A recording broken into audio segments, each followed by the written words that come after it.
الفيديو ده هيكون غريب شوية لأن هو هيكون فيه تساؤلات أنا بجاوبها لنفسي أكتر ما بجاوبها ليكم أو بجاوبها ليكم يعني. وهو متعلق بفكرة إن أنت بتبقى ناس كتيرة جاية كندا وحاليا موجودين وبيشتكوا جدا جدا من نقطة مهمة جدا وهركز عليها، وهي فكرة الفلوس، وإن اللي جاي على قد اللي رايح. كندا باظت وما بقاش الاقتصاد زي أحسن حاجة وكل الكلام ده. فتعالى اقول لكم كده من وجهة نظري، وانا بحلل معاكم. انا الفيديو ما مش مرتب له اي حاجه، لكن هشوف معاكم هل فعلا كندا بايظه من وجهة نظر الفلوس ولا لا. وعشان تعرف هي بايظه ولا لا، فانت محتاج تعمل حاجه مهمه جدا، وهي تعمل حاجه اسمها بنش ماركينج، او تقيس انت بتتكلم قصاد ايه. يعني الشخص اللي طالع بيشتكي ليل ونهار ده، ويعني ناعي الهم وشايل الهم وكل الكلام ده، هو بيقارن نفسه بايه. فتعالى كده نشوف هل كندا لو انت جيت فيها ايه الفلوس اللي انت بتدفعها شهريا. وتحديدا تعالى نتكلم في اغلى مدينه، وتعالى نشوف مثلا انت رحت رجعت مثلا بلدك، نفس الفلوس دي هتدفعها ولا لا، او مش هتدفعها ولا هتعرف تجيبها اصلا ولا لا. تعالى ندخل كده على طول في الفيديو. بس قبل ما نبدا الفيديو ما تنساش تعمل لايك دلوقتي كده لو انت بتتفرج عليا، ابقى شاكر ليك جدا، عشان بس الفيديو يوصل لناس كتير من يعني اللي هم مش محبطين قوي في كندا، يعني الناس اللي هي الطبيعيه شويه. وبرده حاجه مهمه جدا، الفيديو ده ملوش اي علاقه خالص باي دوله من الدول، انا بس بتكلم معاكم هل فعلا الحياه في كندا هنا يعني بالسوء اللي الناس متخيلاه ولا لا. فتعالى نمسك كده الجزء المادي في الموضوع، وهو مثلا السكن. تعالى نشوف السكن. مثلا انت بتسكن هنا في فانكوفر على سبيل المثال، لو نتكلم برضو اسره من 4 افراد. اسره من 4 افراد تعالى نقول هيسكنوا ب 2800 دولار، شقه ب 2800 دولار. اوكي. تعالى نقول هياكلوا في الشهر مثلا ال4 افراد دول في اليوم مثلا الغدا مثلا بحوالي 30 دولار، الفطار مثلا ب 10 15 دولار، العشاء مثلا ب 10 15، يعني 60 دولار في الايه، في ال 50 دولار في اليوم، عشان مع الفطار والغدا مش هيبقى كل دوت، يعني الفطار والعشاء مش هيبقى كل ده. فادي كده 10 وادي كده 50 50 في 30، ادي كده ب 1500، يبقى دي كده 2800 و1500، زائد اتصالات وانترنت وحاجات زي كده. زائد ممكن خروجه خروجتين. انا متخيل ان انت مثلا لو انت جاي يعني تلم نفسك شويه، هتدفع من 5000 الى 6000 دولار. اوكي. 5000 ل 6000 دولار دول معناه صافي، يعني طبعا دي فلوس صافيه. فانت عشان تعمل الكلام ده، فانت محتاج شهريا تكون بيجي لك كام؟ يكون بيجي لك تقريبا 150 سوري 170 مثلا ل 200 دولار في اليوم، صح اعتقد. 170 دولار في اليوم دول يعني كام؟ 180 دولار في اليوم دول يعني كام؟ لو انت بتشتغل مينيمم ويج 180 على ال 20، يعني 9 ساعات، 9 في 20 ب 180. لو انت بتشتغل مينيمم ويج هنا اللي هو الحد الادنى مثلا، هتاخد 180 دولار في اليوم. صح مظبوط. هيتاخد منك تاكسز. فانت يعني نقول ان انت مش لازم تيجي تكون خلاص بقى انت جاي بتشتكي من الغلاء وانت بتاخد مينيمم ويج، يعني ما برضو خليك ايجابي شويه. يقول بتاخد 25 دولار في الساعه، هتقدر بسهوله بعد التاكسز وحاجه زي كده تاخد ان انت توصل مثلا 5000 ونص 6000 وحاجه زي كده. تمام. فانت عندك بتشتغل، ما بتشتغلش يعني ما انتش مقطع نفسك عشان تشتغل شغلانه تاخد فيها 25 دولار في الساعه، وفي نفس الوقت بيجي لك 5 6000 وبتصرف على نفسك والفلوس كده. انت اللي جاي على قد اللي رايح بالظبط. اوكي. الناس بتشتكي بقى بالموضوع ده، انا الفلوس اللي جايه على قد اللي رايح وحاجه زي كده. طب ايه البديل بقى؟ ايه البنش مارك اللي احنا بنتكلم عليه؟ بنتكلم عليه ان احنا نرجع بلدنا. طب هل انت في بلدك اللي جاي على قد اللي رايح؟ ممكن يعني ممكن مثلا الشخص اللي بياخد مثلا 5 6000 جنيه في مصر مثلا، خلينا نقول مثلا في مصر، هو طبعا ده رقم قليل، بس يعني خلينا نقول 5 6000 وقول ان هم بنفس القيمه بتاعتهم.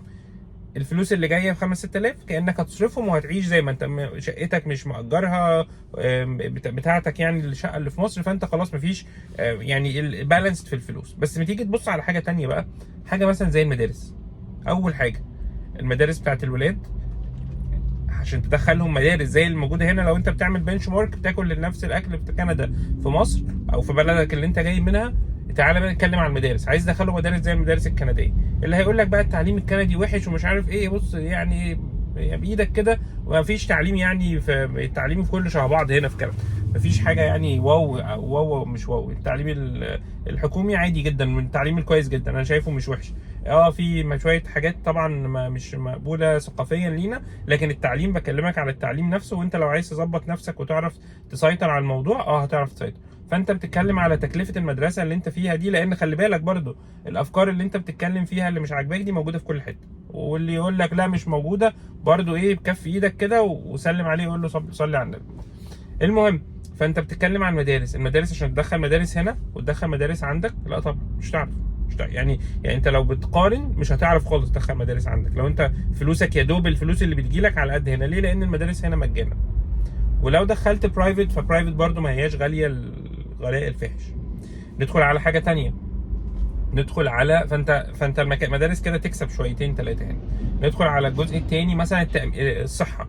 يقول لك الصحه مش احسن حاجه، الصحه بايظه، ما كندا من 10 سنين ما كانتش كده ومش عارف ايه. الصحه مش احسن حاجه، بس على الاقل انت لو حصل لك حاجه الدوله هتعمل لك وتعمل تامين طبي ومش عارف ايه. انت في بلدك ما ممكن ما تبقاش عندك تامين صحي ومش هتبقى راضي تروح التامين الصحي على طول. احنا للاسف العرب اي حاجه الحكومه بتعملها لنا بنبقى شايفين ان هو لا مش احسن حاجه. لا، ما هي التامين الطبي هو نفس فكره التامين بتاع كندا هنا، بنفس الويتنج تايم، بنفس كل حاجه. بس الناس هنا متعوده خلاص، بقت عندها ثبات كده شويه، اللي هو خلاص هو ده الوضع. بيشتكوا بنشتكي بس على الاقل موجود كل الدكاتره، كل الحاجات ما تدفعش ولا مليم. يعني انا من ساعه ما جيت كندا هنا ما دفعتش ولا مليم. في حاجات مثلا حاجات زي الاسنان، حاجات زي العيون، حاجات كده مش انكلودد. بس انت المفروض في شغلك، المفروض انت راجل بتشتغل، ما انتش جاي عاله، خلينا متفقين. انت مش جاي مثلا تشحت هنا، انت المفروض تشتغل، فاشتغل في شغلانه كويسه. الشغلانه الكويسه دي بتدي لك اكستندد هيلث كير فبنفيتس، يعني فالبنفيتس دي بتغطي لك اسنان، بتغطي لك كذا وكذا وكذا. يظل اغلى بس على الاقل انت ما تدفعش حاجه في الحاجات دي. فلو نتكلم على التامين الطبي، لا التامين الطبي انت مش هتعرف تدفع التامين الطبي ده عندك. يعني انت مثلا انا فاكر في مصر كنت شغال في اوراسكوم، فكانوا عاملين لنا اكستندد هيلث، فكان في كل المستشفيات وحاجه جميله جدا، بس كنت تدفع فلوس شهريا. الناس العاديه ما عندهاش حاجه زي دي. فهنا لا، ده يعتبر كانك عندك اكستندد هيلث بشكل عام. فانت المدارس، التامين الطبي. تعال نتكلم على حاجه تانية مش موجوده في الفلوس بتاعتك اللي انت بتشتكي منها دي، مثلا الخروجات. انت عشان تروح في اي حته في المكان اللي انت فيه، في اي بلد، اردن، عمان، مصر، سوريا، واتيفر اي حاجه، ما انت بتحتاج يكون معاك فلوس. يعني ما فيش، مش هتروح كده وخلاص في اي حته. هنا انت الجناين في كل حته، والباركس وكل التفاصيل دي كلها متاحه مجانا. الكوميونتي سنترز والحمامات السباحه اللي هي احسن حاجه ممكن. شكلها بيختلف من مكان، اللي فيه حاجات قديمه وحاجات جديده، بس في حاجات جديده وتحفه وكل حاجه مجانا. البحر مجانا، محدش يقول لك هات لي شمسيه وكرسي ومش عارف ايه. الحياه زي الفل. فانت الخروجات دي اصلا نفسها البورشن بتاعت الخروجات طبعا غاليه. يعني هنا ما تدفعش فيها حاجه. انت لو عايز تدفع هتدفع، لو عايز تسافر هتسافر. بس بكلمك في الحاجات الثوابت اللي المواطن البسيط اللي هو العادي اللي بيشتكي هنا ده لو راح مثلا في حته تانية، مش بقول لك عشان ما تروحش، والله ربنا يعلم، انا والله ما ده غرض الفيديو مليون في المية. انا بس بقول ان انت خليك منصف وانت بتفكر. يعني في مشاكل، لكن الحل التاني ايه؟ وهقول لك برضو من وجهة نظري الحل التاني ايه. بس كده اتكلمنا على 3 حاجات، اتكلمنا على المدارس، اتكلمنا على الصحة، اتكلمنا على الخروجات والحاجات دي. ممكن نتكلم على حاجة تانية مثلا زي ايه؟ الفروقات الفلوس برضو اللي انت بتشوفها في حياتك اليومية. يعني خلينا دول اكبر حاجات. يعني انت لو واحد في مصر قاعد بتدفع الحاجات دي هتتبهدل جامد جدا، او في اي حته هتتبهدل. بتكلم على المواطن البسيط، ما بتكلمش على المواطن اللي هو ماديا بيشتغل بياخد مرتب كويس او ماديا مستريح في مصر. لا طبعا، لو انت ماديا مستريح في مصر ما تخليكش ايه اللي يخليك تيجي كندا يعني. لان ودي مشكله تانية بحكي لكم عن الحاجات اللي انا عملتها. بس فبالتالي خليك منصف وقول الحقيقه بشكل كامل، كل التفاصيل. مفيش كوميونتي. يعني ناس تقول لك مفيش كوميونتي، عايز اقول لك ان هنا الناس بتعمل اصحاب اكتر ما بتعمل في مصر مليون في المية. في مصر عندنا اصحابنا واهلنا اكتر، يعني ما لناش صحاب كتير قوي في مصر. اصحابنا معظم صحابنا اللي بيكون سافر، اللي بيكون عمل، لكن بيبقى اهلك. فدي طبعا حاجه ما تقدرش تعوضها. لكن هنا بتبقى في عندك كوميونتي كويسه جدا في كل الاماكن اللي انا رحتها، ناس كتيره محترمه. فبالتالي دي حاجه برضو انا شايف ان هي ورث ان انت تحاول تكسبورت. طب نيجي على الحل، وانا بتكلم دلوقتي على المواطن اللي هو الشخص اللي هو بياخد 25 30 من 20 ل 25 دولار في الشهر ده، وبيشتكي من ضيق الحال على طول، والدنيا عنده مش احسن حاجه. توقعاتك اصلا وانت جاي كندا اصلا كانت غلط. انت وانت جاي كندا كندا ما هياش بتاع التحويش، طول عمرها ما هياش بتاع التحويش. زمان كانت احسن، انت كان ممكن تشتري بيت بسعر كويس مش عارف ايه، لكن دي ظروف البلد. يعني انت مثلا ما انت في اي مكان تاني، هل انت تروح تقدر دلوقتي تشتري بيت مثلا لو انت بتاخد 5-6000 دولار تروح تشتري بيت ب 3-4 مليون؟ مش هتعرف. هنا البيوت على الاقل مثلا ممكن تشتري تاون هاوس مثلا وانت بتاخد 5-6000 دولار، تاون هاوس مثلا ب 850-900 الف، او شقه مثلا صغيره، شقه يا سيدي اوضتين مثلا ممكن تجيبها مثلا ب 700 الف، 650 في حتت بعيده. بتكلم على فانكوفر، في حتت غاليه، مش حتت رخيصه يعني. بس او فانكوفر او بيرنبي، الحته اللي هي اللور مينلاند، الحته اللي الناس بتحب تعيش فيها. بس فخليك بس عارف حاجه مهمه جدا، ان انت محتاج لو انت عايز ما تشتكيش من الموضوع ده، محتاج ان انت تكون بتشتغل في شغلانه كويسه بتدخل لك دخل كويس.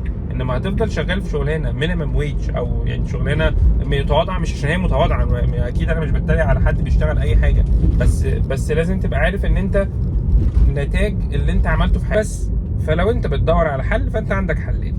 الحل الاول ان انت تشتغل على نفسك وتطور من نفسك ومن مهاراتك، تشتغل شغل احسن بمرتب احسن، وبالتالي الشكوى هتقل نسبيا، رغم ان انا عايز اقول لك ان انت مهما بتاخد مرتب هنا تفضل تشتكي. الحل التاني ان انت ترجع البلد اللي انت مش عاجباك كندا بسببها، وبهدوء كده جرب بقى عيش الحياة، ولو نفعت خلاص دي تبقى حاجة كويسة، ربنا بيوفق الناس في أماكن تانية، مش لازم المكان اللي أنت بتشتكي فيه.